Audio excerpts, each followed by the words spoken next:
Maniniwala ba kayo sa kwentong ito? Isang maliit na bansa tulad ng Pilipinas na walang ni isang pata ng sariling langis ang siyang pinakakatiwalaan ng magabansang mayaman sa langis sa gitnang silangan na mag-imba ng kanilang petrolyo. Sa madaling araw gabing iyon nang gumalaw ang kipot ng Hormuz, isang eksperto sa pagpapadala mula Europa na may 22 taong karanasan ay nagsabi, ang Pilipinas? Impossible yan. Anong raw na langis ang imbakin ng isang bansang walang sariling langis? Kung sakaling mablokade ang Hormuz kahit isang beses lang, hihinto ang mapabrika, titigil ang pag-export, at babagsak ang bansang iyan. Ngunit, eksaktong isang linggo matapos iyon, ang eksperto na may mataas na pagmamalaki ay mahigpit na pinagsabihan sa harap ng opisyal ng bansang may langis at narinig ang masalitang ito. Mangyaring ipagkatiwala ninyo sa amin ang aming langis. Nakikiusap kami. Ano kaya ang nangyari sa Pilipinas sa loob ng isang linggo? Ilalantad namin ngayon ang buong nakakagulat na kwento. Bago tayo magsimula, mag-subscribe at i-like ang aming channel at mag-iwan ng komento na laban Pilipinas. 20 milyong bariles. Ito ang damingang raw na langis na dumadaan sa kipot ng Hormuz araw-araw. Nangangahulugan ito na humigit kumulang 20% ng petrolyo sa mundo ay nakasalalay sa isang makitit na daanan ng tubig na may lapat lamang na 54 kilometro. Nang gumalaw ang daanan ng tubig na iyon sa madaling araw, nakabuklat ang mga file ng 7 bansa sa aking mesa. Ang mga file ng mga bansang may langis ay nakatingin sa kanilang sariling lupain. Ang file na Amerika ay nakatingin sa shale at sa mga pipeline nito. Ang ibang bansa sa Asya ay nakatingin sa kanilang mga sistema ng reserba at malaking kapangyarihan sa pagbili. Isang file ng isang bansa ang nanatili sa gitna ng aking mesa. Ang pangalan ko ay Martin van der Rood. Sa loob ng 22 taon, nagpakadalubhasa ako sa pagsusuri ng panganib sa seguro sa pagpapadala sa Rotterdam. Agad kong nilagyan ng pulang marka ang file na naiwan sa gitna. Ito ay ang Pilipinas. Alas, 4:27 ng umaga noon. Ang maalat na amoy ng dagat mula sa daungan ay sumisingaw mula sa siwang ng bintana. Ang terminal sa aking mesa ay patuloy na nagva-vibrat sa parehong agwat sa loob ng 15 minuto. Isang kumpanya ng pagpapadala, 4 na kumpanya ng seguro, at 2 kumpanya ng reinsurance sa London. Sa parehong madaling araw, sa harap ng parehong dagat, lahat ay nagtanong ng parehong tanong. Kung gumalaw ang Hormuz, aling bansa ang unang babagsak? Ako ang taong nabibigay ng sagot sa tanong na iyon. Iyan lamang ang trabaho ko sa buong buhay ko. Para sa akin, ang isang bansa ay hindi bandila. Ang isang bansa ay ang haba ngang daanan nito, ang kurba ngang premium ngang seguro, at ang dami ngang pasilidad ng imbakan. Kung anong talumpati ang binigay ngang pangulo ngang isang bansa, kung anong bayani na kasaysayan ang mayroon, wala itong puwang sa aking kalkulasyon. Dahil hindi nagsisinungaling ang nga numero.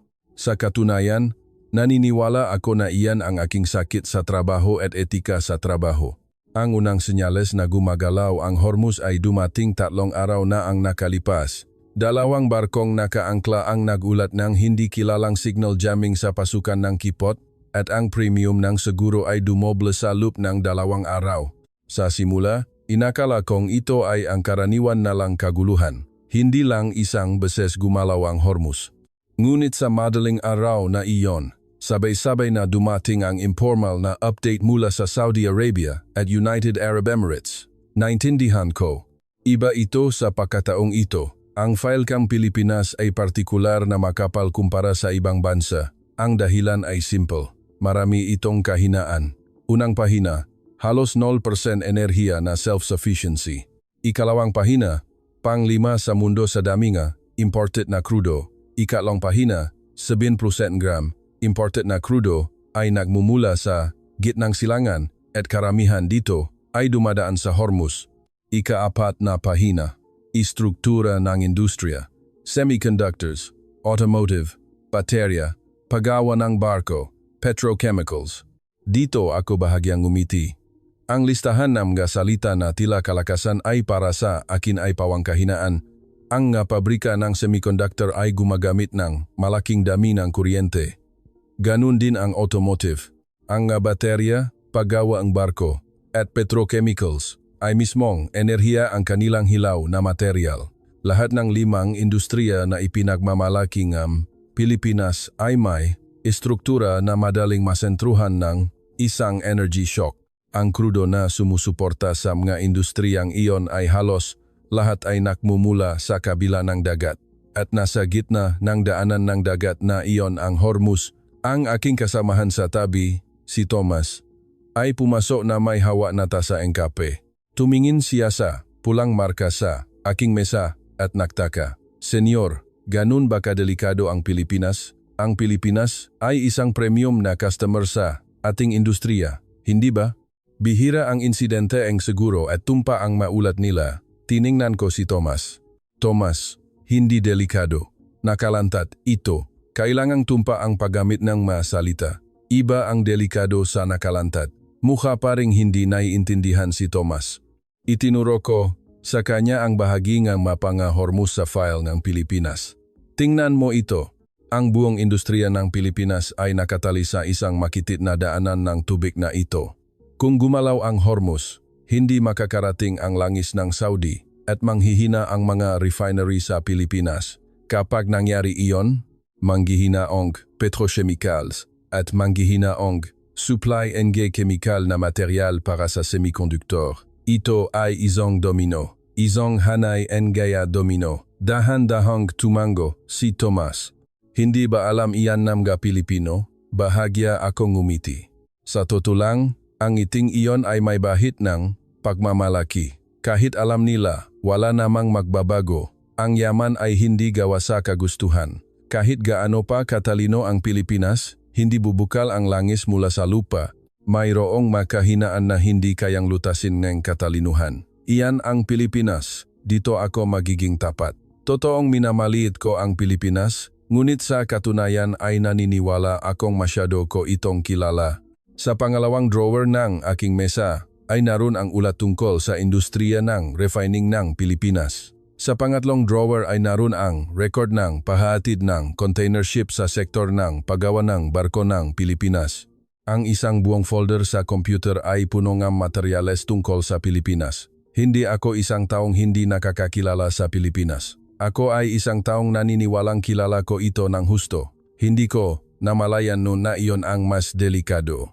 Alas 5:10 ng umaga, 5 tagapamahala ang naktipon sa conference room. Ipinakita ko sa screen ang 7 mahahalagang pahina ng file ng Pilipinas. Natapos ang presentasyon sa loob ng 7 minuto. Ang konklusyon ay simple. Kung magpapatuloy ang tensyon sa Hormuz, ang Pilipinas ay isang bansa na may mataas na posibilidad na makaranas ng sabay-sabay na pagkabigla sa buong industriya. Dapat nating muling suriin ang mga kondisyon ng pakuha ng seguro ng sabay-sabay. Maikling tanong ng Vice-Presidenta ng isang reinsurance company sa New York sa video call, totoo bang ganun kalantad ang industriya ng Pilipinas? Hindi maliit ang aming paglahok sa Pilipinas. Vice-Presidente, sa loob NG 12 taon, sinuri ko ang Pilipinas. Ang Pilipinas ay isang malakas na bansa. Inaamin ko iyan. Ngunit ang pagiging malakas at ang pagiging ligtas ay magkaibang usapan. Ang Pilipinas ay malakas, ngunit hindi ligtas. Iyan ang aking konklusyon. Tumahimik sandali ang conference room. Comfortable ako sa katahimikan na iyon. Dahil para sa pagsusuri, ang katahimikan ay tanda ng pagsangayon. Matapos ang pulong, bahagyang tinapik ng tagapamahala ang aking balikat at umalis. Tumpa ka na naman, Martin. Iyan ang pinakamasarap na salitang narinig ko sa araw na iyon.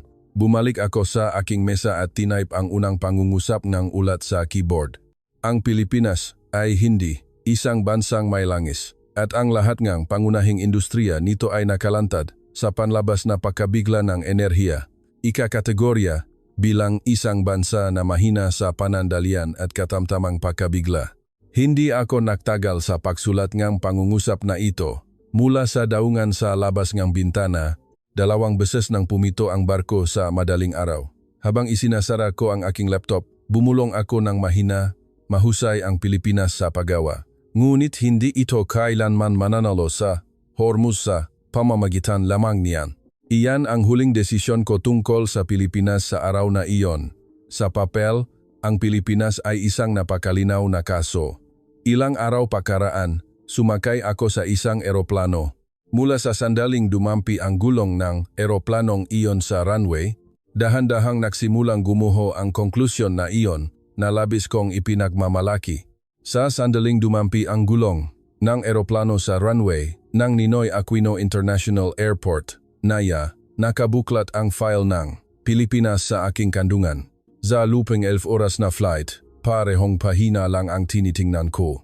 Kapasidad ng pagpoproseso ng daungan, kapasidad ng pagbuo, bilang ng araw ng reserba, mapa ng kumpol ng industriya, mga materyales na halos kabisado ko na, gayunpaman, binasa ko ulit. Pupunta ako upang personal na makita ang bansang Pilipinas. Ang biyahe ay upang kumpirmahin ang isang hypothesis, hindi upang matuto ng bago. Ganun ang paniniwala ko nang bumaba ako ng eroplano. Sa pagkataong ito, naniniwala akong mas may kalamangan ako kaysa sa Pilipinas. Hindi ba naging bahagyang mayabang ang maliit na bansa sa Asya na ito dahil sa titulong manufacturing powerhouse? Iyan ang aking nakasanayang pagtingin. Paglabas ko ng arrival lobby, isang lalaking nakaitim na suit ang lumapit. Nagpakilala siya sa matatas na Ingles bilang si Ginuang Carlos Reyes, mula sa Energy Security Countermeasures, team ng Kaukulang Departamento. Martin, mga isang oras ang biyahe papuntang Maynila. Pwede kang magpahinga sa kotse. Magaan lang ang schedule natin ngayon. Bahagya akong tumango. Sapat na ang isa o dalawang salita para sa aming pagbati. Pagkasakay ko sa kotse, habang inilalagay ng driver ang aking bagahe sa trunk, minsang tiningnan ko ang labas ng bintana. Sa espasyong isang paliparan, palagi kong nakikita ang parehong bagay. Ang bilis ng pagdating at pag-alis ng eroplano, ang daloy ng pagproseso ng kargamento, ang daloy ng security check, isang uri ng sakit sa trabaho. Ang NAIA ay isang paliparan na nakakuha ng mataas na puntos sa lahat ng mga item na iyon. Kaya hindi ako partikular na nagulat. Pagpasok ng kotse sa highway, bahagyang nagbago ang atmosfera. Makinis ang kalsada, malinis ang malinya, at kaunti ang ingay. Iba ang kalidad nito kumpara sa mga lumang highway sa Europa. Pakiramdam ko ay bagong kalsada ito. Mga 20 minuto na ba kami sa biyahe. Nagsimula akong makita ang senyales ng toll gate sa malayo sa harapan at instinctive akong medyo naghanda. Sa Europa, ang toll gate ay isang lugar ng paghinto. Nakakaroon ng pila ang masasakyan, kukuhang card ang driver, magbibigay ng resibo ang attendant, at pagkatapos ay tatawid pagkaangat ng harang. Kahit maikli, tumatagal ngang 20 segundo. Kung mahaba, mahigit 1 minuto. Hindi ito direktang naunay sa Hormuz, ngunit tinitignan ko ang lahat ng gate sa parehong pananaw. Ang gate ay isang lugar upang huminto at isang lugar upang dumaan pagkatapos suriin. Ngunit, habang papalapit ang kotse sa tolgate, hindi bumagal ang bilis. Tiningnan ko ang likod ng ulo ng driver, ngunit wala ang kanyang paa sa preno. Sinilip ko rin si Carlos sa tabi, ngunit wala rin siyang anumang galaw. Diretso lang ang takbo ng kotse patungo sa tolgate. Hoy, delikado yan. Sigurado ka ba? Magkakaroon tayo. Any asidente. Nais kong sumigaw sa likod na upuan. Ngunit ang dalawang nakaupo sa harap ay patuloy na nagmaneho patungo sa toll gate ng hindi bumabagal, hindi alintana ang aking pag-aalala. Isang maliit na terminal ang nakakabit sa itaas na bahagi ng windshield at kumurap ito ng isang beses. Iyon lang, hindi huminto ang kotse. Walang resibo, walang attendant, at walang harang. Tumingin ako sa likod. Ang ibang masasakyan ay ganun din, dumadaan sa makitit na daanan ng walang humihinto. Tila walang espasyo para sa toldon. Tuloy ang daloy ng mga sasakyan. Ano ito? Ito ang unang pagkakataon na nakita ko ang toll gate na hindi humihinto. Tanong ko. Sumagot si Carlos na parang walang anuman.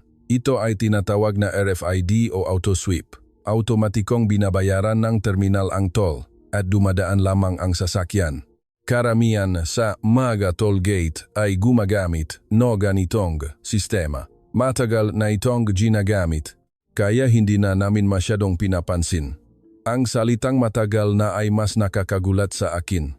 Nangangahulugan ito na hindi ito isang bagong teknolohiya, kundi isang sistema na pang-araw-araw na ginagamit ng mga Pilipino. Hindi ako nagsalita sandali. Bahagyang. Nahihiya ako na masyado akong nasasabik at dahil din sa nakasanayan ng isang taong matagal nang nasa industriya ng seguro. Kapag nakakaramdam ako ng impresyon, hindi ko agad ito sinasabi, kundi pinag-iisipan muna sa aking isip. Naisip ko, ang bansang Pilipinas ay ayaw huminto sa harap ng gate. Kaya idinisenyo nila ang mismong gate sa bagong paraan. Isang sistema na nagpoproseso sa pamamagitan ng terminal ng walang harang. Ito ay isang bansa na nagbago ng proseso upang hindi huminto. Ito ang unang impresyon na nakaukit sa aking isip. Bahagyang hindi ako comfortable sa impresyong iyon dahil ang aking pagmamalaki sa trabaho ay hindi madaling maapektuhan nega unang impresyon. Ngunit ang maliit na terminal na iyon ay nanatili sa aking isip. Ang ulat sa Hormuz na isinulat ko ng buong kumpiyansa, ngunit ang advanced na teknolohiya at paraan ng paharap ng Pilipinas sa gate ay iba sa aking inaasahan. Nagtanong ako kay Carlos ng isa pa. Nung simula ng pagpapatupat ng sistemang ito, wala bang pagtutol, karaniwang ayaw ng matao sa pagbabago, hindi ba? Nag-isip sandali si Carlos bago sumagot. Mayroon din. Kailangan ding bumili ng terminal at may mga error din nung una. Ngunit kapag naranasan ng nga Pilipino ang isang bagay na maginhawa at mahusay, hindi na sila makapaghintay sa isang bagay na hindi mahusay at mabagal. Kaya mabilis itong naitatag. Na-interes ako sa sagot na ito. Hindi matiis ng mga Pilipino ang pahinto. Hindi ko maintindihan noon kung anong damdamin ang pinagmumulan niyan. Ngunit isang bagay ang malinaw. Ang Pilipinas ay tila isang bansa na nagbago ang paraan ng pagdaan sa gate kaysa matakot sa gate. Nagsimulang makita ang matataas. Nagusaling ang Maynila sa labas ng bintana ng kotse. Ang mga senyales sa kalsada ay lalong naging detalyado at ang balangkas ng makulay abo na gusali ay lumitaw sa malayo. Binuksan kong muli ang file ng Pilipinas. At sa isang sulok ng pahina, isinulat ko ang isang maikling memo. Pilipinas, isang ugali na gawing lugar ng pagdaan ang gate sa halip na lugar ng pahinto. Iyan ang unang memo na isinulat ko sa lupa ng Pilipinas. Hindi ko alam noon kung anong kinalaman ng memo na iyon sa Hormuz. Inakala ko lang itong profesional na kuryosidad ng isang taong nagtatrabaho sa seguro. Ngunit sa gabing iyon, nang pumasok ang kotse sa sentro ng lungsod at nakita ko ang mga ilaw ng Makati mula sa bintana ng hotel, muli akong nakamali. Mayroon dong tanawin na hindi kailanman makikita sa isang lungsod na nahaharap sa krisis. Ang unang impresyon ng isang hotel room ay pareho sa bawat lungsod, simpleng kisame, matigas na kama at bintana na mahirap buksan. Ganun din sa Maynila. Ngunit nang buksan ko ang telebisyon mula alas 10 ng gabi, nakaramdam ako nga kakaibang impresyon. Sa bawat pagpapalit ko ang channel, parehong screen ang lumalabas. Kipot ng Hormuz, tanker, premium ng seguro, alternatibong ruta, presyo ng import, lahat ng channel ay may parehong nilalaman.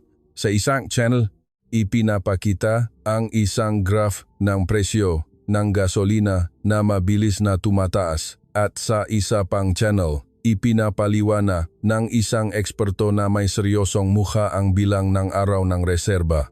Inilapak ko ang remote habang inisip sa aking puso. Sigurado akong nagyelo na ang buong lungsod ngayon. Sa loob ng 22 taon, maraming beses akong nakakita ng lungsod na nahaharap sa krisis. Nang gumalaw ang Dubai, nang gumalaw ang Cairo, nang gumalaw ang Madrid, sa bawat pagkakataon, ang malungsod ay nagpakita nga makatulad na tanawin. Mahabang pila sa harap nga mga gasolinahan, walang laman na istante sa mga convenience store, bumababang bilang ng mga tao sa kalye, mga restoran na walang tao. Iyan ang mukhaang isang lungsod na nahaharap sa krisis. Inasahan kong ganun din ang mukhaang Makati. Nagpalit ako ang damit at lumabas ng hotel. Mag-alas 11 ng gabi noon. Huli na. Ngunit gusto kong makita mismo ang lungsod. May isang bagay na hindi mo malalaman mula sa mga materyales. Ang hangin ng lungsod, ang ekspresyon ng matao kung paano nila tinatanggap ang krisis. Hindi mo ito mababasa mula sa ulat sa iyong mesa. Sa sandaling itinulak ko ang umikot na pinto ng hotel at lumabas, nagsimulang gumuho ang aking inaasahan. Ang makalye ay maliwanag na maliwanag. Sa loob ng salamin ng mga cafe, nakaupo ang mga tao na may nakabuklat na laptop at ang convenience store ay bukas pa rin na puno ang lahat ng istante. Isang delivery motorcycle ang nahihintay ng traffic light sa dulo ng eskinita at 5 taxi ang nakapila na nahihintay ng pasahero. Hindi ito ang mukha ng isang lungsod na nahaharap sa krisis. Tumayo ako sandali sa gitnang sidewalk. Inakala kong nakamali lang akong tingin at muling tumingin sa paligid. Gayunpaman, pareho pa rin ang tanawin. Mabilis na naglalakad ang mataw habang nakatingin sa kanilang smartphone at walang tumatakbo. Walang sigawan, walang stampede, at walang saradong tindahan. Pumasok ako sa kalapit na convenience store. Ang tindera sa gabi ay nakaupo sa counter at nanonood ng balita sa telebisyon. Ipinapakita sa screen ang satellite photo ng Hormuz. Naglagay akong isang boteng mineral water sa counter at bumati sa tindera ng bahadya. Sumagot ang tindera sa malinaw na Ingles. Nanood kayo ng balita? No? Hindi ba kayo kinakabahan? Sabi kung mabloked ang Hormuz, direktang tatamaan ang Pilipinas. Tinitigan akong tindera sandali. Pagod ang kanyang mamata ngunit matatag. Kinakabahan siyempre. Sino bang hindi? Pero kung isasara ko ang tindahan, hindi naman bababa ang presyong gasolina, di ba? Kailangan kong makbenta kahit para sa almusal ng gabata. Sa pagkarinig ko sa mga salitang iyon, huminto ako sandali. Mula sa pananaw ng isang analyst ng seguro, maaring tunog iyon bilang pagtanggap lang ng isang ordinaryong mamamayan. Isang uri ng pagtanggap na dahil wala nang magawa, ipagtatanggol na lang ang sariling pwesto. Ngunit sa mukha ang tinderang ito, wala akong nakitang bakas ng pagtanggap. Sa halip, ito ay isang uri ng desisyon. Isang desisyon na pakiwalayin ang pagkabahala at ang operasyon. Lumabas ako ng convenience store na may hawak na boteng mineral water. Sa kabilang kalye, nakita ko ang isang empleyado na nagtatrabaho hanggang gabi sa loob ng salamin na cafe. Sa tabi ng kanyang laptop ay nakalagay ang smartphone na nagpapakita ng balita ng Hormuz at siya rin ay walang duda na nanonood ng balita. Kasabay nito, nagtatrabaho rin siya. Ang katotohanan na ang 2 pakilos ay sabay-sabay na nangyayari sa isang tao nang hindi nagbabanggaan ay kakaiba sa akin. Sumakay akong taxi at ipinagmaneho ko ang Makati Avenue. Nakabukas ang radyo ng driver at doon din narinig ang usapan tungkol sa Hormuz. Paminsan-minsan, bahagyang ikinikiling ng driver ang kanyang ulo sa radyo ngunit hindi humihinto sa pagmamaneho. Habang naghihintay kami sa traffic light, may maikling sinabi siya sa Filipino at isinalin ni Carlos. Sabi po ang driver, hindi na raw ito bago. Nakita na raw niya ito noong 1979, 1990 at 2003. Sabi raw ng lahat, tapos na ang lahat, pero hindi naman natatapos. Ang trabaho raw niya ay magsakay lang ng pasahero. Tiningnan ko ang labas ng bintana. Ang magusali nga Makati ay tahimik na nagbibigay ilaw at ang matao sa kalye ay namumuhay sa kani-kanilang daan. Walang duda na naroon ang pagkabahala. Nanonood din sila ng balita. Sinuri ang listahan ng presyo at tiningnan ang notification sa smartphone. Gayunpaman, hindi nagsara ang lungsod. Naisip ako sandali kung paano ko ipapaliwanag ang pagkakaiba na iyon. Ang isang lungsod na nahaharap sa krisis ay karaniwang dumadaloy sa isa sa 2 direksyon, nagpapanik o nananahimik sa kawalang interes. Ang Makati ay hindi nabibilang sa alinman sa iyon. Malinaw na kinikilala nga tao ang krisis. Ngunit tahimik silang nagbabantay sa kanilang pwesto. Iyan ay tila isang uri ngang nakasanayang salobin na matagal nang nakatanim sa lipunan ng Pilipinas.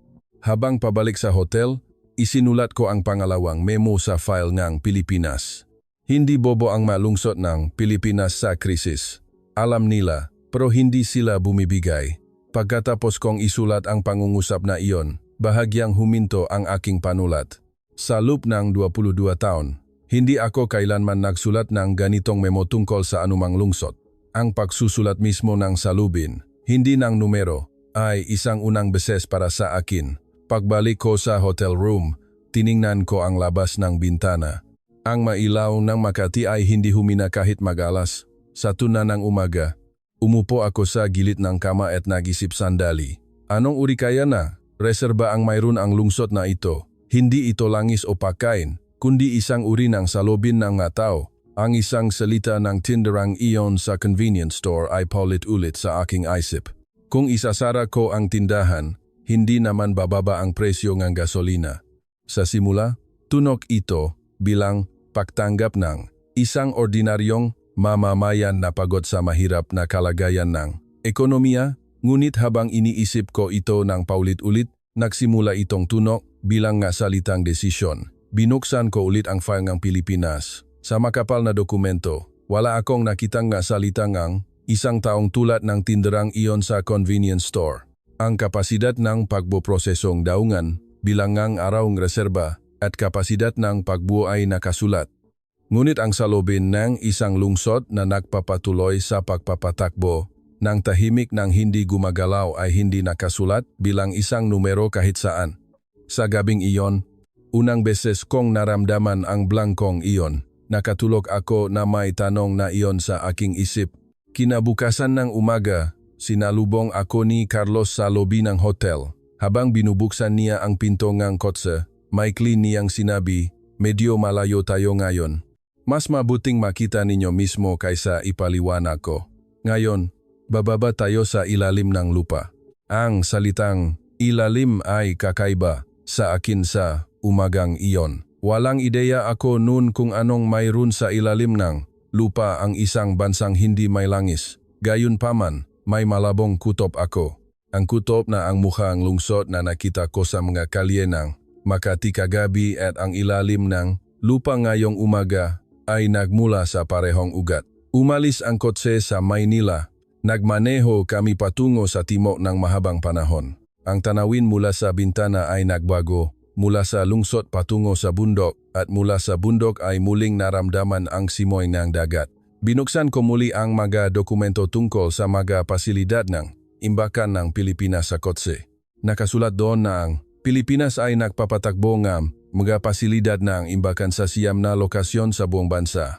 Sa totoo lang, bahagya akong natawa sa mga numerong iyon. Ang mapasilidad ng imbakan ay karaniwang malalaking silindrikal na tangke na nakahanay sa isang lugar. Katulad na tanawin ang makikita sa anumang daungan sa Europa. Hindi ako naniniwala na may lalabas na bago mula doon. Dumating kami sa paanan ng isang bundok malapit sa baybayin. Saglit akong nalito. Bakit kami papasok sa bundok kung sinasabi nilang malapit sa dagat? Ang tanawin mula sa bintana ng kotse ay isang banayad na bundok. Walang tangke, walang simenea, walang makita sa mga pasilidad na dapat ay nakahanay sa lugar. Pagkababa namin ng kotse, isang lalaki na may hawak na helmet ang lumapit. Nagpakilala siya bilang si Ginong Alex Garcia, Team Manager ng Petro Pilipinas Strategic Petroleum Reserve Facility. Martin, welcome. Narito ang helmet mo. Kailangan nating bumaba ng medyo malalim ngayon. Walang tangke. Lahat ay nasa ilalim ng lupa rito. Muling lumabas ang salitang ilalim. Saglit akong huminto habang tinatanggap ang helmet. Dalawang malalaking bakal na pinto ang nakabaon sa loob ng bundok. Dahan-dahang bumukas ang nga bakal na pinto. Umurong ako ng isang hakbang. Dahil biglang dumaloy ang malamig na hangin mula sa loob.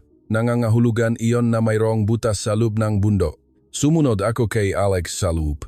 Mahaba ang pasilyo. Nagpatuloy ang mapader na semento sa makabilang gilid. At nakahanay ang mga fluorescent light sa kisame. Ang tunok na aming mayapa ay umalingaw-ngaw sa dingding at tumagal. Dahil sa alinggaw-naw na iyon, mas naramdaman kong malalim ang pasilyo. Patuloy kaming naglakad ngunit hindi pa rin namin narating ang pangunahing bahagi ng pasilidad. Noon ko lang naramdaman na mas malaki ang sukat ng espasyong ito kaysa sa mga dokumento. Habang naklalakad, maikling paliwanag ni Alex. Ito ay isang underground cavern-type facility. Hinukay namin ang matigas na bato sa loob ng bundok at doon namin inimbak ang raw na langis. Mas ligtas ito kaysa sa tangke, mas matibay sa pagbomba, at mas mababa ang panganib ng pagtagas. Matagal nang sinimulan ng Pilipinas ang ganitong uri ng imbakan. Habang naglalakad sa pasilyo, Minsang hinawakan ko ang dingding. Malamig ito. Naramdaman ko sa aking mga daliri na mayroong tunay na bato sa likod ng semento. Naintindihan ko sa aking isip ang katotohanan na hinukay ngang Pilipinas ang ganitong kalaking espasyo sa loob ng bundok. Gayunpaman, may kakaibang bigat sa aking dibdib. Anong uri kayain kalooban ang mayroon ang isang bansang hindi may langis na lumihain ganito kalaking espasyo sa ilalim ng lupa? Nagsimula akong sukatin ang bigat na iyon. Sa dulong ng pasilyo, lumitaw ang isang malaking espasyo. Mataas ang kisame. Kumalat ang media pipeline sa lahat neja direksyon. Ang monitoring device ay pumuno sa isang pader at dalawang manggagawa ang nagsusuringam numero na may hawak na clipboard. Tumayo ako sa gitna ng espasyo na iyon at dahan-dahang umikot. Gaano karami ang kayang ilagay sa isang espasyo lang na ito? Tanong ko. Sumagot si Alex, ang isang cavern na ito ay kayang maglaman ng milyon-milyong bariles. Marami tayong ganyan dito. Kung pagsasamahin ang siyam na pasilidad sa buong bansa, ang Pilipinas ay isa sa mga bansang may pinakamalaking reserba sa mundo. Para matustusan ang lipunan ng Pilipinas sa loob ng isang tiyak na panahon sa panahon ng emergency. Natahimik ako sandali nang marinig ang nga salitang iyon. Sa loob ng 22 taon, hindi lang isang beses o dalawa akong nakakita ng mga pasilidad ng imbakan. Binisita ko rin ang mga pasilidad ng Strategic Reserve ng Amerika. Nakakita na rin ako nga pasilidad ng imbakan ng ibang bansa sa Asia. Ngunit iba ang espasyo na ito ngang Pilipinas. Ang Amerika at ibang bansa ay may langis o mga bansang nakaranas ng digmaan. Ang Pilipinas ay wala sa mga iyon. Hindi ito bansang may langis at wala rin itong direktang karanasan sa pakikipaglaban sa isang lugar tulad ng Hormuz. Gayunpaman, gumawa ito ngang ganito kalaking espasyo sa ilalim ng lupa. Nagtanong ako kay Alex, kailan ito nagsimula? Bakit ginawa ngang Pilipinas ang ganito? Bahagyang tumingala si Alex sa kisame bago sumagot. Naalala niyo pa ba ang una at ikalawang oil shock? Nanginginig talaga kami noon. Ang isang bansang walang ni isang patak ng langis ay biglang hindi na makabili ng langis, kaya halos huminto ang lahat. Noon, sabay-sabay na nagpasya ang gobyerno at mga kumpanya, hindi na natin hahayaang mangyari ulit yan. Mula sa desisyong iyon nagsimula ang pasilidad na ito. 40 taon na itong nagpapatuloy. Habang nakikinig ako sa mga salitang iyon, muling tiningnan ko ang malaking espasyo sa ilalim ng lupa. Ang mga bagay na hindi ko nakita sa simula ay nagsimulang makita. Ang espasyo na ito ay hindi lamang simpleng imbakan. Ito ay isang anyo ng alaala. Ang galalaan ay paghuhukay sa lubanega, bundok sa lubanega, kirktaon upang hindi makalimutan ang pagkabigla na minsang naranasan. Ang galalang iyon ay isang espasyo na pinatibay nga semento, bakal, at bato. Naalala ko ang isang pangungusap na isinulat ko sa ulat ng Hormuz. Ang Pilipinas ay hindi bansang may langis, at ang mga pangunahing industriya nito ay nakalantad sa panlabas na pagkabigla ng enerhiya. Ang pangungusap na iyon ay hindi mali. Totoong hindi bansang may langis ang Pilipinas. Ngunit ang pangungusap na iyon ay isang pangungusap na kalahati lang ang nakikita sa Pilipinas. Hindi mahina ang Pilipinas dahil hindi ito bansang may langis. Dahil hindi ito bansang may langis, kaya nito hinukay ang ganito kalaking espasyo sa ilalim ng lupa. Hindi ko maitago ang aking pakabigla. Hindi lamang dahil sa matigas na geological formation, kaya nila ito nahukay ng ganito kalalim, kundi ang ganitong bagay ay hindi kailanman maisip sa Europa o ibang bansa. Isang hindi may kakaila na katotohanan na ang Pilipinas ay talagang pinakpala sa geolohikal. Maikling dagda ni Alex sa tabi, hindi ito lugar kung saan bubukal ang langis. Ito ay lugar upang suportahan ang bansa upang hindi agad bumagsak kapag nawala ang langis. Tinatawag namin itong pangalawang dagat sa ilalim ng lupa. Pangalawang dagat sa ilalim ng lupa. Sa pagkarinig ko sa ekspresyong iyon, saglit akong huminga. Ang mataong may langis ay namuhay habang nakikita ang langis na bumubukal mula sa ilalim ng kanilang lupain. Ang mga Pilipino ay humukay sa loob ng bundok at doon nila inilagay ang langis. Iba ang simula pa lang ng kuwento. Ang langis na bumubukal at ang langis na inilalagay. Ang katotohanan na ang dalawang bansa ay namuhay sa makasalungat na direksyon sa harap ng parehong itim na likido ay kakaibang bumigat sa akin. Naglakad ako sa pasilyo at muling umakyat sa ibabaw. Umalingaw-ngaw ang mabigat na tunog ng paksara ng bakal na pinto sa likuran. Habang nagtatanggal ng helmet, bahagya akong tumingala sa langit. Maliwanag at ordinaryong hapon sa Pilipinas. Pagkatapos kong malaman na mayroong malaking espasyo sa ilalim ng lupa, iba na ang tingin ko sa lupa. Talagang sariwa rin ang hangin. Walang duda na ito ay isang tipikal na natural na kapaligiran. Habang pabalik sa kotse, may dinakdak si Alex. Martin, may isa pa kayong makikita sa susunod na appointment. Ito ay isang delegasyon mula sa bansang may langis sa gitnang silangan. Interesado sila sa ating pasilidad ng imbakan. Huminto ako nang marinig ang masalitang iyon. Bakit bibisita ang isang delegasyon mula sa bansang may langis sa pasilidad ng imbakan ng isang bansang walang langis? Karaniwan, baliktad. Ang bansang walang langis ang bumibisita sa bansang may yaman. Iyan ang balangkas na natutunan ko sa buong buhay ko bilang isang analyst. Sa sandaling sumulpot ang tanong na iyon sa aking isip, muling gumuho ang isa pang bahagi ng aking ulat sa Hormuz. Ang conference room ay nasa paanan ng bundok, sa loop ng punong tanggapan ng pasilidad ng imbakan. Mula sa bintana, makikita ang paanan ng bundok na pinasukan namin kanina. Umupo ako sa isang gilid ng conference table at binuksan ang aking mga dokumento. Ngunit isang lalaki ang pumasok at umupo sa kabilang upuan. Nakaputing kamiseta, dark gray na suit, at may makapal na relo sa pulso. Nagpakilala siya bilang si Fahad Al-Mansur, International Storage Business Director ng Pambansang Kumpanya na Langis na isa sa manjiabansa sa Gulpo. Sa totoo medyo hindi ako komportable sa sitwasyon. Hindi ko maayos sa aking isip ang larawan ng isang opisyal mula sa bansang may langis na nakaupo sa conference room ng pasilidad ng imbakan ng isang bansang walang langis.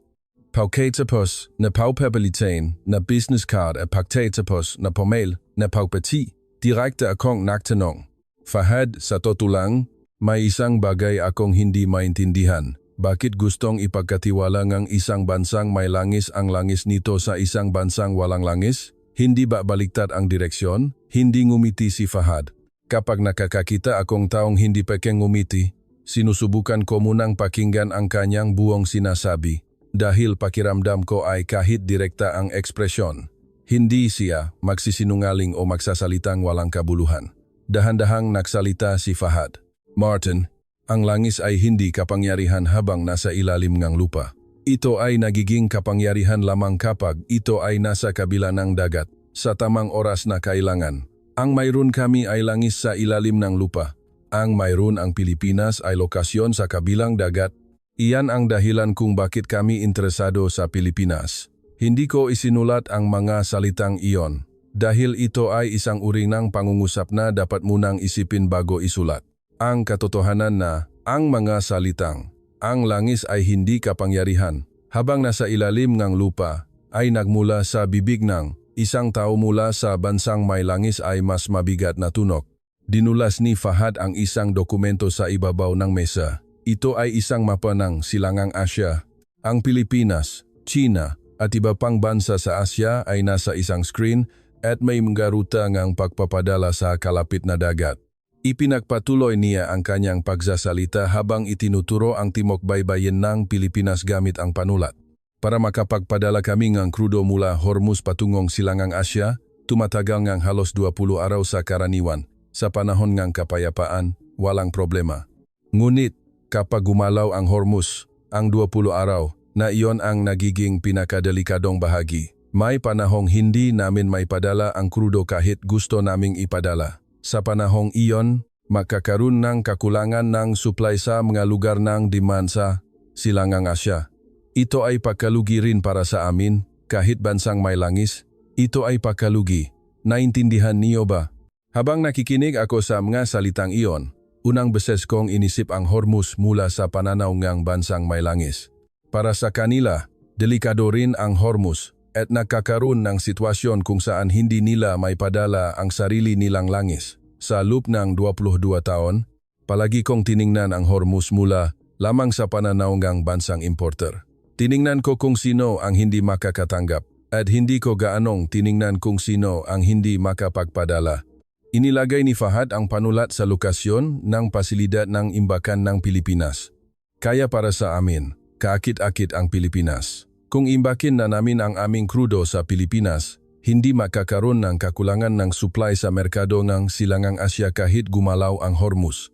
Ang Pilipinas ay malapit sa mga lugar ng demand sa Silangang Asya, mayroon itong mga pasilidad ng refining at katabi rin ang daungan.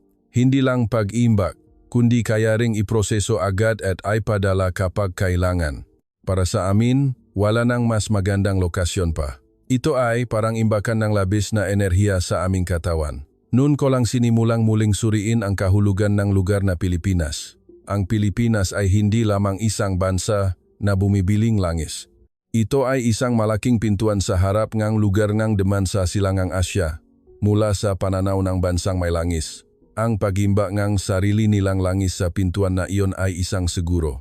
Maikling dagdag ni Alex sa tabi para sa Pilipinas, hindi rin lang ito basta usapan. Sa panahon ng kapayapaan, makatanggap kami ng bayad sa pag-iimba at sa panahon ng krisis, ang Pilipinas ay makakaroon ng priority purchase right sa krudo na iyon. Ang bansang may langis ay nakakaroon ng pagkakalat ng lokasyon. At ang Pilipinas ay nakdaragdag ng isang card na magagamit sa panahon ng krisis. May pakinabang sa makabilang panik. Inilapag ko ang panulat sandali. Nang isulat ko ang ulat sa Hormuz, ikinakategorya ko ang Pilipinas bilang isang bansa na lubos na umaasa sa import. Ito ay isang balangkas kung saan ang Pilipinas ay nagmamakaawa sa bansang may langis na bilhin ang langis. Ngunit ang balangkas na inilarawan sa conference room na ito ay kabaliktaran. Ito ay isang balangkas kung saan ang bansang may langis ay nagmamakaawa sa Pilipinas na ipagkatiwala ang langis nito. Sa totoo lang, mayroon pa ring isang argumento na naiwan sa aking isip, kaya muli akong nagtanong kay Fahad. Sa huli, hindi naman bansang may langis ang Pilipinas, di ba? Ang pag-imba ay nagbibigay lang ang oras. Hindi nito binubura ang katotohanan na mahina ang Pilipinas sa enerhiya, di ba? Sa sandaling iyon, bahagyang ngumiti si Fahad. Iyon ang una kong nakita ng ngiti niya. Martin, hindi ka automatikong malakas dahil lang may langis ka. Alam din namin iyan, ang langis ay maubos balang araw at makbabago rin ang merkado. Ngunit ang isang lugar tulad ng Pilipinas ay hindi magbabago. Ang lokasyon nito sa harap ng Silangang Asya ay mananatili kahit sa 1,000 taon. Alam namin ang orasa, aming yaman at ang orasa ng lokasyon ng Pilipinas. Kaya kami nakikipagtulungan. Ang orases ng yaman at ang orases ng lokasyon. Maikli kong isinulat ang dalawang salitang iyon. Para sa isang analis ng siguro, ang salitang oras ay palaging tungkol sa bilang ng araw ng reserba, oras ng paglalaya, at panahon ng siguro. Ngunit si Fahad ay nagsasalita tungkol sa orases na umaabot sa katangian ng isang bansa. Ang yaman ay nasa ibabaw ng oras na nauubos, at ang lokasyon ay nasa ibabaw ng oras na hindi nagbabago.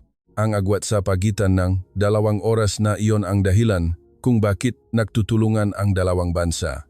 Para sa bansang may langis, ang pagubos ay kapalaran, at para sa Pilipinas, ang manatili doon ay kapalaran. Ang lugar kung saan nagtatagpo ang kapalaran na iyon ay ang pasilidad ng imbakan na ito. Natapos ang pulong at tumayo ako sandali sa tabi ng bintana ng conference room. Mula sa bintana, makikita ang paanan ng bundok kanina.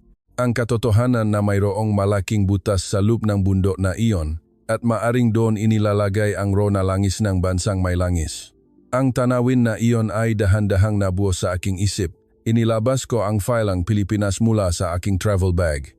Ang dalawang pulang marka na unang inilagay ko sa pabalat ay naroon pa rin. Kinuha ko ang panulat at sa tabi niyan ay isinulat ko ang isang maikling pangungusap. Ang Pilipinas na nasa gitna ng Silangang Asya at isang hub ng logistik ay isang malaking tangke ng langis na hinahangat ng buong mundo. Pagkatapos kong isulat ang pangungusap na iyon, huminto ako sandali. Sa loob ng 22 taon, hindi ko kailanman isinulat ang ganitong memo sa file ng anumang bansa. Hindi ko pa tinanggal ang pulang marka sa pabalat. Hindi pa iyon ang yukto. Ngunit ang katotohanan na may bagong pangungusap na nadagdag sa tabingang marka ay tanda na mayroon ng gumagalaw sa loob ko. Tinawag ako ni Carlos sa harap ng pinto ng conference room. Martin, kailangan na nating umalis para sa susunod na appointment. Pupunta tayo sa Batangas. Hindi pa natin nakikita ang lahat sa imbakan lang. Kailangan ninyong makita mismo kung paano nagiging dugong ang industriya ang inilalagay na langis. Kinuha ko ang aking bag at maikling sumagot. Oo, gawin natin iyan. Sa isang bahagi ng aking puso, may kutop na ako. Sa Batangas, muling isusulat ang aking evaluation report. Napakahigpit ng schedule. Ngunit sa conference room sa araw na iyon, unang beses kong tinanggap ang katotohanan na ang bansang Pilipinas ay hindi nananatili sa lubkang pananaw ng isang tao na minsang bumisita, kundi abalang gumagalaw. Hindi kalayuan ang daan patungong Batangas. Hindi umabot ng 2 oras sa kotse. Huminto, kami minsan sa isang service area sa daan. Sa totoo lang, wala akong gaanong inaasahan. Ang service area sa highway sa Europa ay karaniwang may isang banyo, 2 vending machine, at isang lumang cafe lang. Ngunit ang service area sa Pilipinas ay medyo iba. Ang banyo ay maliwanag tulad ng lobby ng hotel. At sa loob ay nagbebenta ng mainit na lomi at mangga sikat na kakanin. Mayroon ding charging station para sa smartphone at kahit pahingahan kung saan maaring humiga sandali. Ang katotohanan na ang ganito kalaking pasilidad ay pang-araw-araw na pinapatakbo sa gitna ng highway ay kakaiba sa akin. Unti-unting nagbago ang tanawin mula sa bintana. Bumababa ang bundok at lumalawa ang kapatagan. Sa isang sandali, nagsimulang makita ang malalaking simenea, imbakan ng tangke, at walang katapusang pipeline. Bahagya kong inilapit ang aking mukha sa bintana. Dahil ang tanawin ay tuloy-tuloy mula sa isang dulo hanggang sa kabilang dulo at hindi ko maabot ang haba nito. Mayroong isang bagong tao sa kotse. Si Ginoong Jose Mariano, mula sa Department of Trade and Industry, na namamahala sa Public-Private Joint Measures para sa seguridad ng enerhiya. Narinig ko na naranasan niya ang lahat ng supply chain crisis, kabilang ang Asian financial crisis at global financial crisis. Maikli kaming nagbatian, ngunit isa siyang taong tahimik. Gusto ko iyan. Matagal na akong nagtatrabaho bilang analyst and seguro at medyo hindi ko gusto ang opisyal na masyadong madaldal. Pagpasok ng kotse sa loob ng industrial complex, maikling nagsalita si Jose. Martin, hindi lahat ng nakita ninyo sa pasilidad na imbakan. Hindi sapat ang pag-imbak lamang. Ang pagmamay-aring langis at ang paggamit ng langis ng buo ay magkaibang usapan. Ang Pilipinas ay sabay na binuo ang dalawang ito mula pa sa simula. Habang tinitingnan ko ang pipeline sa labas ng bintana, pinag-isipan ko ang masalitang iyon. Ang industriya ng refining ay pamilyar na sa akin. Alam ko ang lahat ng numero tulad ng kung anong bansa ang may gaano karaming kapasidad sa pagbuo at kung gaano ang rate ng paggamit. Ngunit ang masalita ni Jose ay tungkol sa lampas sa manumerong iyon. Ang pagkakaiba sa pagitan ng pagkakaroon at paggamit ng buo. Huminto ang kotse sa harap ng control center. Muling binigyan kami ng helmet at pumasok kami sa loob. Isang malaking monitor wall ang pumuno sa isang pader. Ang buong pipeline ng complex ay iginuhit sa graphics at ipinapakita ang daloy sa pamamagitan ng kulay. Isang manggagawa ang maikling nag-ulat kay Jose habang itinuturo ang isang sulok ng screen. Pagkatapos marinig ang ulat, lumingon si Jose sa akin. Ang krudo na pumapasok dito ay hindi nagtatapos sa isang uri lang. Una, hinahati ito sa mga fuel tulad ng gasolina, diesel, at aviation fuel. Sa susunod na yugto, nagiging hilaw na material ito para sa petrochemicals. Mula dun, mas lalo pa itong hinahati. Hanggang sa hilaw na material ng plastic, hilaw na material ng synthetic fiber, kemikal na materyales na ginagamit sa proseso ng electronics, at maging ang material na ginagamit sa battery separator. Ang bawat pata ay ginagamit hanggang sa huli. Tiningnan ko ang screen sandali. Ang isang makapal na linya na pumasok mula sa isang dulo ay dahan-dahang nagiging branched habang pumapasok sa loob. Ang masangay na iyon ay mas lalo pang nagiging branched, at ang masangay na iyon ay muling nagiging branched, pagkatapos masundan hanggang sa huli. Isang napakanipis na linya ang lumabas sa labas ng kompleks. Sa dulongang manipis na linyang iyon, nakabitin ang buong industriya ng Pilipinas. Noon ko lang napansin ang isang katangian ng istruktura ng industriya ng Pilipinas. Ang Pilipinas ay isang bansa na ginagamit ang bawat patang grudo na inilalagay nito hanggang sa huli. Hindi ito ang paraan ng pagproseso ng isang yukto lang at ibenta sa ibang bansa. Ito ay ang paraan ng paggamit ng lahat ng possible hanggang sa huli.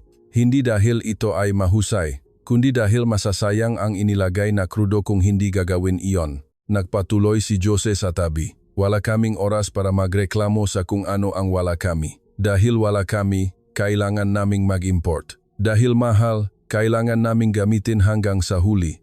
Hindi namin pwedeng sayangin kahit isang patak. Kaya hindi kami nagtatapos sa refining lang, kundi nagpatuloy kami sa petrochemicals. At mula dun ay nagpatuloy pa kami sa bawat yugto. Iyan ang complex na ito na nabuo sa loob ng mahigit 40 taon. Minsan kong tiningnan ang profile ni Jose. Hindi siya nagsasalita ng may pagmamalaki. Nagsasalita siya ng may katotohanan. Minsan, mas mabigat ang tunog nga, salitang taong hindi nagyayabang. At ganoon nga ang masalita ni Jose sa araw na iyon. Naktanong ako na isa pa, ito ba ay isang istruktura na sadyang ginawa bilang isang bansa? O naging ganito lang ito? Nag-isip sandali si Jose bago sumagot. Pareho. Nagsimula ito sa pasilidad ng refining. Noon, iyon ang aming layunin. Kung refining lang ang ginagawa, may mga byproduct na natitira. Dahil sayang kung itatapon ang mga byproduct na iyon, sinimulan namin ang petrochemicals. Nang sinimulan ang petrochemicals, nabo sa tabi nito ang industriya ng plastik at nabo sa tabi nito ang iba pang bagay. Ganun ito lumaki ng paunti-unti, pahalang. Walang nagplanong lahat mula sa itaas. Lumaki ito ng ganito, kalaki sa pamamagitan ng pagdagdag sa tabi at pagdagdag sa tabi.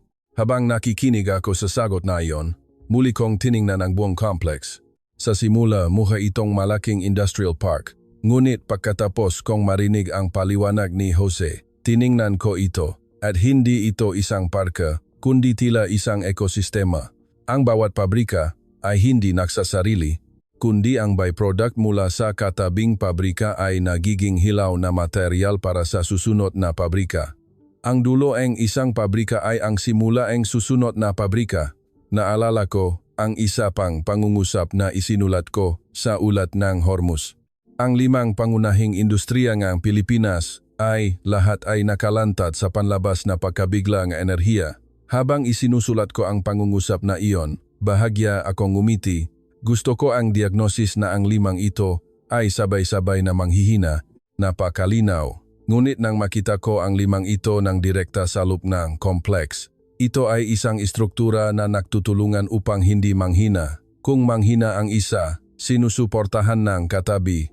Noon ko lang napansin na ang industriya ng Pilipinas ay hindi maraming kahinaan, kundi isang istruktura na makakaunay dahil sa maraming kahinaan.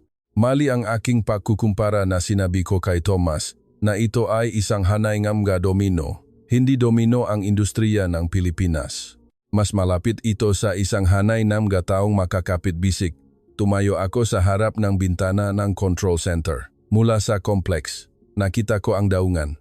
Mula doon, dahan-dahang pumapasok ang isang container ship. Sinabi ni Jose sa tabi, ang barko na iyon ay makakarga ng maka-petrochemical na produkto na ginawa sa aming complex. Pagpasok, ito ay krudo, at paglabas, ito ay ibang anyo. Iyan ang ginagawa ng Pilipinas. Pinoproseso ang itim na likido na pumasok hanggang sa huli at ipinapadala ito sa ibang anyo. Tinatawag namin itong dugongang industriya. Dugongang industriya. Sa pagkarinig ko sa ekspresyong iyon, saglit akong huminga. Ang Pilipinas ay hindi isang bansa na kumokonsumo ng langis, kundi isang bansa na nagsasalin ng langis sa wika ng industriya. Iyan ang ugali na nabuo sa loob ng mahigit 40 taon. Binuksan ko ulit ang file ng Pilipinas. Sa tabi ng unang pangungusap ng ulat, Dinagdag ko ang isa pang pangungusap. Ang Pilipinas ay hindi nakalantat, kundi isang bansa na nagpoproseso hanggang sa huli. Bahagyang bumagal ang aking kamay sa paglalagay ng panulat.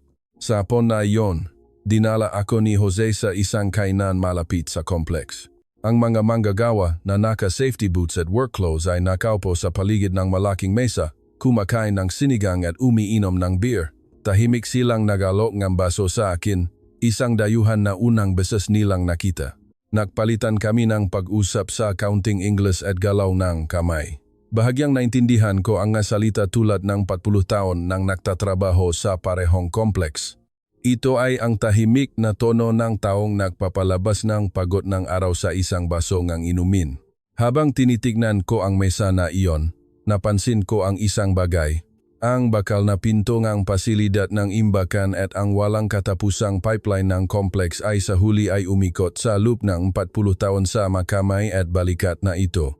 Sa likod ng salitang teknolohiya ng Pilipinas ay ang sipag at responsibilidad ng mga taong nagre-reflect sa araw-araw sa harap ng sinigang at kinabukasan ay muling nagsisimula ng trabaho. Maikling sabi ni Jose sa tabi, ang mga taong iyan ang talagang nakpapatakbong kompleks na ito. Bago kami muling sumakay sa kotse, maikling sabi ni Carlos, babalik tayo sa Maynila bukas. May isa pa tayong pupuntahan sa Makati at pagkatapos ay may isa pa tayong makikita. Isang taong nagtrabaho sa disyerto. Medyo ibang usapan ito. Sa tingin ko, sa pagkarinig ko sa mga salitang iyon, huminto ako sandali. Isang taong nagtrabaho sa disyerto. Ang isang pangungusap na iyon ay mas bumigat sa aking puso kaysa sa tanawin ng complex. Kinabukasan ng umaga, pagbalik namin sa Maynila, nakatayo ako sa gitna ng Makati. Habang bumababa si Carlos mula sa kotse, itinuro niya ang karatula na may pangalan ng kalye. Kalye nga, pagkakaibigan ng gitnang silangan. Binasa ko ng malakas ang pangalan na iyon. Sa simula, wala akong partikular na iniisip. Karaniwan lang na pangalanan ang kalye ng mapangalan ng banyagang lungsod. May ganoong kalye sa Rotterdam, mayroon din sa London. Mula sa pananaw ng isang analyst ng seguro, ang pangalan ng kalye ay isa lamang marka ng administratibong dibisyon. Sa lobby ng hotel, maikli akong nakipag-ugnayan sa isang tao sa video call. Si Leila Najafi, isang Iranian-French na mananaliksik ng kasaysayan ng modernong gitnang silangan. Si Carlos ang naunang nag-ayos ng appointment. Sa kabilang screen, nakita ko ang isang silid aklatan na puno ng gaaklat. Dahan-dahang nagsalita si Leila na may hawak na tasa engtsa. Martin, tulad ng nakikita ninyo, ang kalye ng pagkakaibigan ng gitnang silangan, isang landmark sa pinakamodernong, Makati na puno ng matataas na gusali, ay pinangalanan noong 1977. Noon, nagpasya ang Iran at Pilipinas na ilagay ang pangalan ng bawat lungsod sa kalye ng bawat isa. Ang isang kalye sa Maynila ay naging kalye ng pagkakaibigan ng gitnang silangan at ang isang kalye sa Tehran ay naging kalye ng Maynila. Nananatili pa rin iyan hanggang ngayon, halos 50 taon na. Saglit akong nawalan ng salita sa numerong iyon.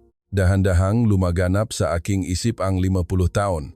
Sa panahong iyon, nagkaroon ng revolusyon sa Iran, nagbago ang rehimen, naputol ang relasyon sa Amerika, at nagkaroon ng digmaan. Nagbago rin ang rehimen ng Pilipinas ng maraming beses, sumibol ang mga industriya, at ang mga lungsod ay ganap na nagbago. Gayunpaman, hindi nagbago ang pangalan ng kalye na iyon. Dr. Leila, sa totoo lang, may isang bagay akong hindi maintindihan. Kung ganun kalaki ang pagbabago sa ugnayan ng politika ng bansa, bakit hindi nagbago ang pangalan ng kalye na iyon? Karaniwang, kung lumala ang diplomatikong relasyon, hindi ba't ang mga simbolikong bagay na tulad nito ang unang binabago? Dahan-dahang humigop ng saa si Leila bago sumagot. Ang pangalan ng lungsod ay mas tumatagal kaysa sa politika. Nagbabago ang politika araw-araw, ngunit ang kalye ay lugar na nilalakaran ng gataw araw-araw. Upang baguhin ang pangalan ng kalye, kailangan mong baguhin ang alaala ng mga taong naglalakad sa kalye na iyon, at hindi iyon madali. Ang mga Pilipino ay namuhay sa kalye ng pagkakaibigan ng gitnang silangan bilang Isang ordinaryong kalye lang sa Makati. Ang mga Iranian ay namuhay sa kalyeng Maynila bilang isang kalye sa Tehran. Kung magtatagal ito ngang 50 taon, mas nagiging malalim ito kaysa sa politika. Habang nakikinig ako sa mga salitang iyon, muli kong tiningnan ang makalyeng Makati. Mabilis na naglalakad ang mga tao. Walang naglalakad na may kamalayan sa pangalan ng kalye. Sa kawalang malay na iyon, nakaukit ang pangalan ng gitnang silangan. Noon ko lang napansin ang katotohanan na ang bansang Iran ay tahimik na naroon sa isang bahagi ng pang-araw-araw na buhay ng mga Pilipino. May idinagdag si Leila. At ang iniwan ng Pilipinas sa Iran ay hindi lamang ang pangalan ng kalye. Noong 1970, maraming Pilipino ang pumunta sa mga construction site sa gitnang silangan. Sa Saudi Arabia, Kuwait at maging sa Iran, mayroon pa ring ginagamit sa mga pasilidad na itinayo nila, mga kalsada, daungan, pabrika. Ang aming henerasyon ay may alaala niyan. Tinapos ko ang video call at umupo ako sandali sa lobby ng hotel. Ang item na pangalan ng kalye ay isang uringang impormasyon na hindi nakasulat sa anumang dokumento. Nakasulat ang kapasidad ng pagpoproseso ng daungan. Nakasulat din ang bilangang araw ng reserba. Ngunit ang pangalan ng kalye ay hindi nakasulat. Ngunit ang hindi nakasulat na pangalan ng kalye na iyon ay tahimik na nag-uugnay sa 50 taon ng dalawang bansa. Sa aking makapal na file kang Pilipinas, hindi nakasulat ang koneksyon na iyon kahit saan. Sa gabing iyon, dinala ako ni Carlos sa isang maliit na kainan sa labas ng Maynila. Isang tindahan na tila kupas na ang kulay ng karatula. Isang matanda ang nakaupo sa loob. Si Tatay Cardo ang pangalan niya. Siya raw ay pumunta sa construction site sa gitnang silangan noong kalagitnaan ng 1970. Nagtatrabaho raw siya sa pipeline at steel structures. Maikling bumati si Tatay Cardo at inilagay niya sa ibabaw ng mesa ang isang lumang helmet at isang kupas na group photo. Minsan kong tiningnan ang helmet, kupas na ang kulay, may kaunting basak sa isang sulok. Sa larawan, makakasama ang mga batang Pilipino na nakangiti sa ilalim ng maalikabo na langit. Lahat sila ay puno ng pagmamalaki sa kanilang trabaho. Sino man ang makakita, larawan ito nakuha sa disyerto. Minsan hinaplos ni Tatay Cardo ang helmet gamit ang kanyang kamay bago magsalita. Hindi ko naman inisip na kinakatawan ko ang bansa. Nagpunta lang ako para kumita. Kailangan kong magpadala ng pera sa bahay at kailangan kong papasukin sa eskwela ang nga anak ko. Iyon lang. Pero pagdating doon, kailangan kong tapusin ang trabahong ipinakatiwala sa akin. Ganun ang aming gawin noon. Tapusin ang ipinangako sa loob ng ipinangakong araw at umuwi. Iyan ang aming pagmamalaki. Sa pagkarinig ko sa mga salitang iyon, hindi ko inalis ang aking mata sa helmet sandali. Ang salitang tiwala ay karaniwang dumarating sa akin bilang mga numero tulad ng credit rating o contract rate. Nagunit ang tiwala na sinabi ni Tatay Cardo ay hindi ganun. Nagmula ito sa kamay na isang tao. Ang kamay ng taong tinapos ang ipinangako sa disyerto sa loob ng ipinangakong araw. Ang makamay na iyon ang nagtipon upang maging tiwala ng isang bansa. Itinuro ni Tatay Cardo ang isang sulok ng larawan. Hindi ito nakabalik. Nagkaroon na aksidente habang nagtatrabaho. Ito naman ay nakabalik, pero nakasakit at maaga ring nawala. Kami, ang manabubuhay pa sa amin, ay nabibilang na lang.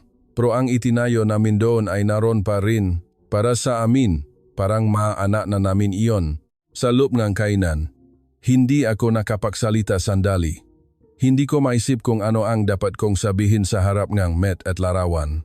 Ang isang taong bumasa sa mga bansa sa pamamagitan ng numero sa buong buhay niya ay halos walang masabi sa harap ng kamay ng isang matanda. Naalala ko ang ulat sa Hormuz. Wala ni isang kwento ng mataong tulad nito doon.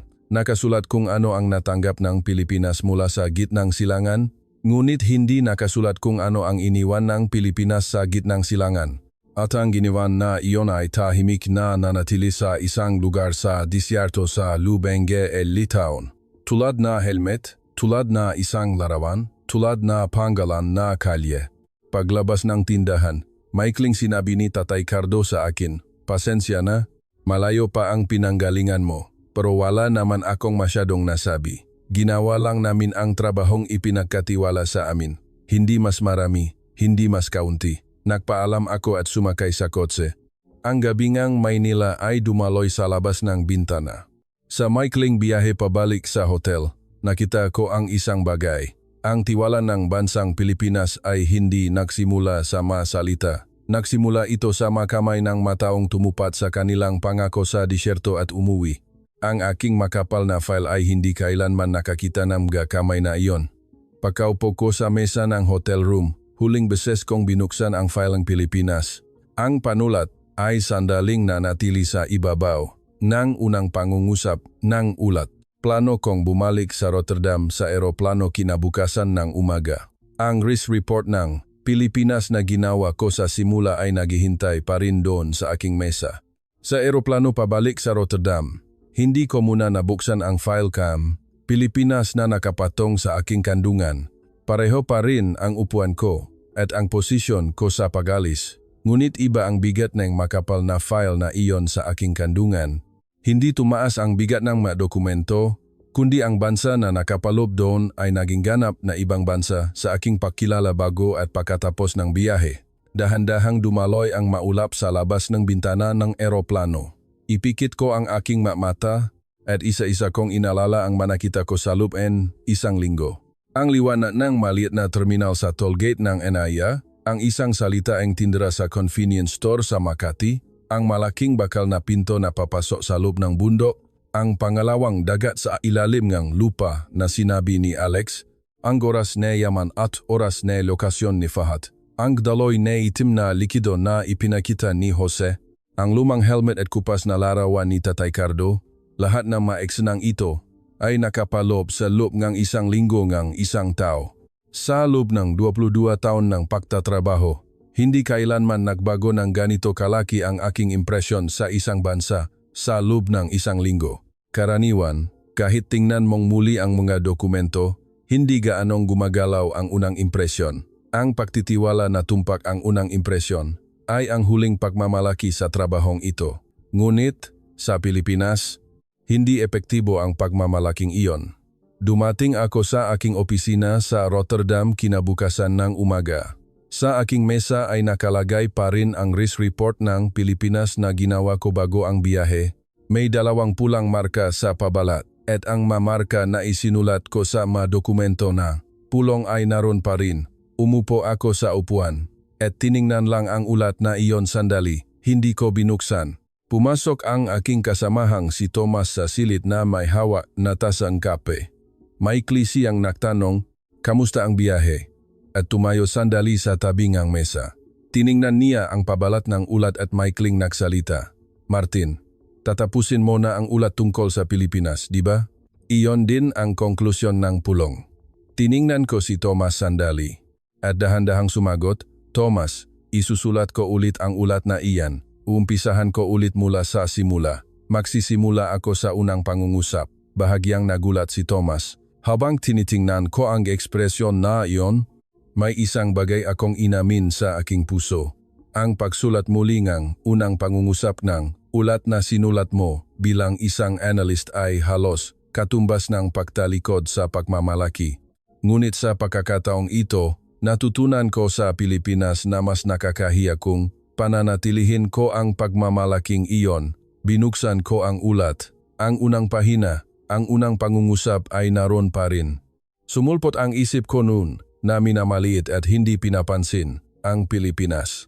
Ang Pilipinas ay hindi isang bansang may langis at ang lahat ng pangunahing industriya nito ay nakalantad sa panlabas na pagkabigla ng enerhiya. Ikakategorya bilang isang bansa na mahina sa panandalian at katamtamang pagkabigla. Naalala ko ang madaling araw na iyon kung saan isinulat ko ang pangungusap na ito sa loob ng 4 na minuto. Sabay-sabay na sumulpot ang kahihiyan at pagsisisi. Tiningnan ko ang pangungusap na iyon sandali. Naroon ako, ang sarili kong nagyayabang na tinapos. Ang konklusyon ng isang pangungusap sa loob ng 4 na minuto at naniniwalang tumpa iyon. Paano nabuo ang bansang Pilipinas? Paano nito tinanggap ang mga kahinaan nito? Paano nakuha ngang isang bansang hindi may langis ang tiwala mula sa bansang may langis? Hindi ko nakita ang alinman sa mga iyon at ikinakategorya ko lang. Nakakahiya. Kinuha ko ang panulat at nilagyan ng makapal na guhit pahalang sa ibabaw ngang unang pangungusap. Hindi upang burahin, kundi upang tanggapin ang aking pagkakamali. Sa blangkong espasyo sa ilalim nito, dahan-dahan kong sinimulang isulat ang bagong pangungusap. Ang Pilipinas ay hindi isang bansang may langis, kaya madaling husgahan bilang mahina. Ngunit alam ngang, Pilipinas ang kahinaan nitong matagal na. Dahil sa kahinaang iyon, gumawa sila ng gaimbakan ng langis, nagpaunlat ng industriya na nagpoproseso ng bawat patak ng langis at lumiha ng isang salobin ng mamamayan na hindi sumusuko sa gitna ng krisis. Ang Pilipinas ay hindi isang bansa na humihinto dahil walang langis. Ito ay isang bansa na natutong magpatuloy sa kabila ng kakulangan ng langis. Pagkatapos kong isulat ang pangungusap na iyon, inilapag ko ang panulat sa mesa, bahagyang nangingini ang aking kamay. Ito ang unang beses sa aking buhay sa paggawang ulat na nagsulat akong ganitong uring pangungusap tungkol sa isang bansa. Karaniwan, walang puwang sa isang risk report para sa mga salitang tulad ng tinitis o natuto. Ang mga salitang tulad niyan ay hindi bahagi ng bokabularyo ng aming propesyon. Ngunit, upang tumpa na may sulat ang bansang Pilipinas, kailangan kong lumabas ng isang hakbang lampas sa wika ng aking propesyon. Ang isang hakbang na iyon ang pinakamahirap na bagay na ginawa ko sa loob ng isang linggo, para itong pagtanggal ng isang bahagi ng aking pagmamalaki. Binasa ni Tomas ang pangungusap na iyon sa tabi at maikling nagsalita, "Senyor, paano ang kondisyon ng pagkuha ng seguro?" Nag-isip ako sandali bago sumagot. Itataas ang rating ng Pilipinas. Hindi magbabago ang exposure, ngunit hindi ito may hahambing sa mga bansa na may kakayahang bumangon. Mayroon silang imbakan ng langis, mayroon silang kapasidad sa pagproseso, at sa loob ng mahigit 40 taon, tinanggap nila ang kanilang makahinaan at ginawa itong sistema.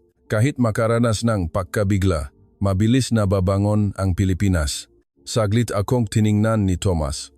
Habang tinitingnan ko ang ekspresyon na iyon, inamin ko sa aking puso tungkol sa Pilipinas. Ang bansang ito ay may ibang kalidad kumpara sa anumang bansa na ikinakategorya ko sa buong buhay ko.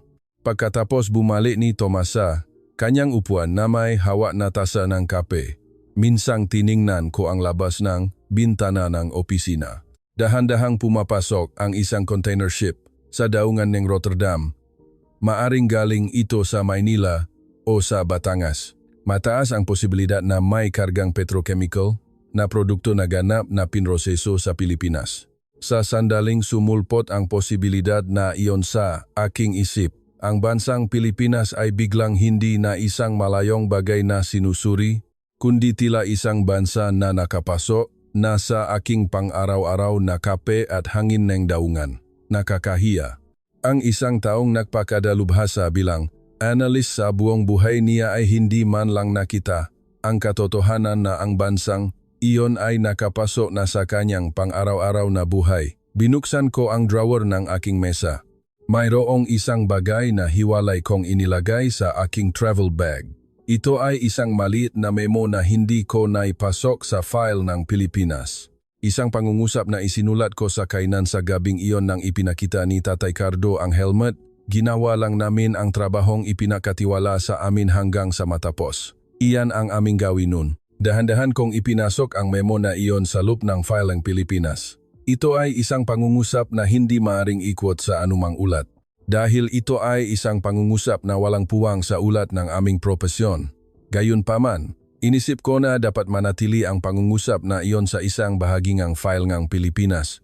Tinanggap ko na ang huling pangungusap upang tumpa na makita ang bansang Pilipinas ay sa huli ay wala sa ulat, kundi sa isang memo na iyon. Ganun ang bansang Pilipinas, isang bansa na hindi ipinagmamalaki ang sarili sa ulat, kundi ginawa lang ang trabahong ipinagkatiwala at ang panahong ginawa iyon sa loob ng 40 taon ay naging ugali ng bansa. Isinara ko ang ulat at muling ipinasok ito sa pinakaharap na istante ng cabinet. Pareho pa rin ang lugar bago ang biyahe. Gayunpaman, ako lang ang nakakaalam na ang Pilipinas na nasa loob nito ay hindi na ang parehong Pilipinas. Habang isinasara ko ang pinto ng cabinet, bumulong ako ng mahina. Ang Pilipinas ay hindi isang walang laman na lugar. Ito ay isang bansa na napuno Isang bansa na nakakaalam kung paano gawing oportunidad ang krisis. Isang bansa na hindi nakakalimot sa lahat ng pagkabigla sa nakaraan at hindi nagpapabaya sa paghahanda para sa susunod. Isang bansa na tinanggap ang mga kahinaan nito, tinitiis sa loob ng 40 taon, at ginawa itong ugali. Dito nagtatapos ang video na inihanda namin ngayon. Ang nilalaman na ito ay isang senaryo na binuo mula sa pananaw ng isang dayuhang analyst batay sa internasyonal na sitwasyon sa Kipot na Hormuz. Isang bagay na dapat nating isipin ay ang katotohanan na ang Pilipinas ngayon ay tinatawag na teknolohikal na superpower at isang advanced na bansa. At ang posisyong ito ay hindi kailanman nagawa ng hindi sinasadya. Ang mga kamay na henerasyon ng ating mga magulang na naghelmet at nagpawis sa disyerto. Ang pagmamalaki ng industrial na site na hindi nagsayang.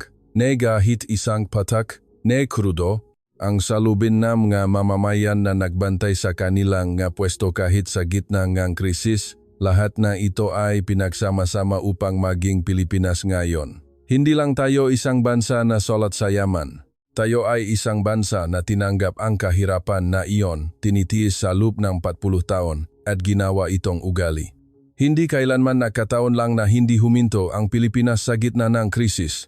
Para mas marami ang makarinig sa kwento ngayon, mangyaring mag-subscribe at i-like ang aming channel.